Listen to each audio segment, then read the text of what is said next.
Hi, my name is Amanda Oakleaf. I am owner, head baker, decorator of Amanda Oakleaf Cakes in Winthrop, Massachusetts, where we do cupcakes, custom cakes, wedding cakes, birthday cakes, anything you can think of, we can make it into a cake.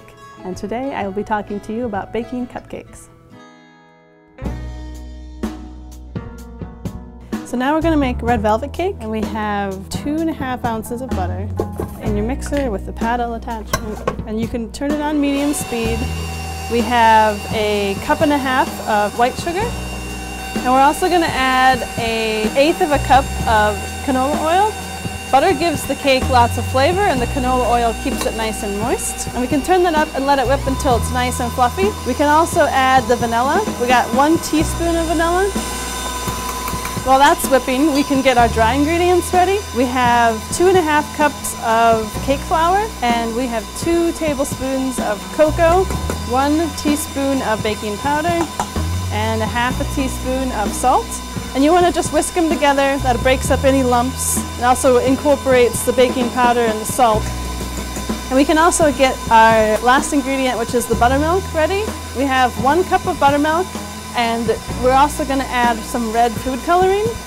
It's 2 tablespoons of red, and we're going to add that to the milk, and that ensures that the red will be incorporated smoothly. Give the butter a scrape down, make sure everything's getting mixed in. So once the butter and the sugar is nice and fluffy, we're going to add the eggs. We have 2 eggs. You want to add 1 at a time and scrape down between each addition. Add the last egg.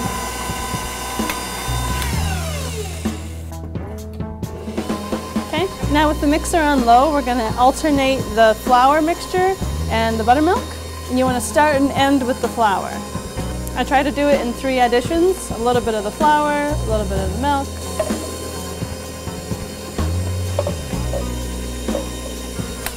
When you're just about to the end, give it a stop, scrape it down. And just as the flour is incorporated, we can take it off the mixer. We have 1 last ingredient to add. A mixture of 2 ingredients, which is kind of the secret of red velvet. We have a teaspoon of vinegar, white vinegar, in a small bowl, and we're going to add a teaspoon of baking soda, and just like elementary school, volcanoes. It fizzes, and make sure it's stirred until it's all the way dissolved. And you want to stir it by hand into the batter. Make sure it's all in there. And that's going to create extra rise in the batter, so it's a nice and fluffy cake in the end. The vinegar also gives the batter a little zing. So that's our batter, and we want to fill our cupcake tins. I use a 2-ounce ice cream scooper. You can also use 1/4 cup. And the red velvet bakes up quite a bit, so you can only fill them about 3/4 of the way full. Any more full, they'll probably bake over the edge and become more like muffins. Makes about 1.5 cupcakes. And we want to bake on 350, and after about 12 or 15 minutes we can take our red velvet cakes out of the oven.